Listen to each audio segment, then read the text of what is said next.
Breaking from Gaza, a major twist in the war. Hamas has formally responded to the US President Donald Trump's 20-point Gaza peace plan, accepting significant parts, rejecting others, and opening the door for negotiations. Hamas has formally responded to the US President Donald Trump's 20-point Gaza peace plan, accepting significant parts, rejecting others, and opening the door for negotiation. But with over 66,000 Palestinians already killed, mostly women and children, and Israel still bombarding Gaza, despite Trump's call for restraint, the question is, will this really bring peace or simply prolong the agony? Hamas announced on Friday that it is ready to negotiate key elements of Trump's ceasefire plan. The group agreed to release all Israeli captives, both living and remains, in exchange for Palestinian prisoners, transfer administration of Gaza to a Palestinian technocrat body backed by Arab and Islamic states. But Hamas has firmly rejected two major US-Israeli demands: disarmament of Hamas before Israel ends its occupation, the creation of a foreign-led board of peace co-chaired by Trump and former UK Prime Minister Tony Blair. Senior Hamas leader Mossa Abu Morzak was blunt: "We will not accept anyone who is not Palestinian to control the Palestinians." President Trump had given Hamas until Sunday to decide, warning on social media that if they refused, all hell, like no one has ever seen before, would be unleashed. But after Hamas' partial acceptance, Trump struck a positive, optimistic tone. Based on the statement just issued by Hamas, I believe they are ready for a lasting peace. Israel must immediately stop the bombing of Gaza so that we can get the hostages out safely and quickly. This is not about Gaza alone. This is about long-sought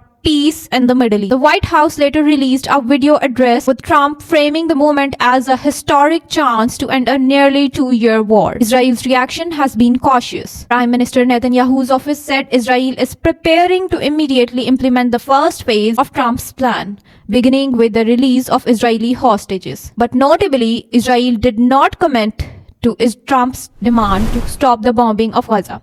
Airstrikes continued Saturday in Gaza City and Khan Yunis, targeting residential areas even as negotiations were being discussed. Israeli officials also insist Hamas must eventually disarm and agree to phased withdrawal conditions the Palestinian group says are unacceptable.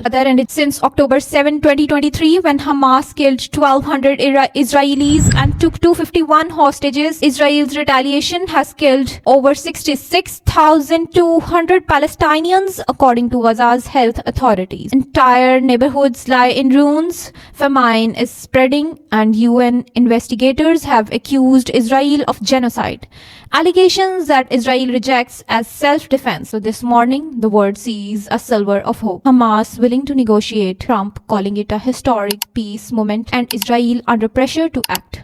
But bombs are still falling on Gaza and mistrust runs deep. The big question now is, what does this mean for future of Trump's Gaza peace plan? Will Israel ever halt its military offensive? Can Hamas truly accept giving up power without surrendering its weapons? And perhaps most importantly, how long will Gaza's people continue to bleed while world powers play politics? Tell us in the comment section. Do you believe this is the beginning of peace or just another illusion for Gaza? You are listening to the Wolf Times News Desk. For more such news, please visit our website and subscribe to this channel. Do like and share this video.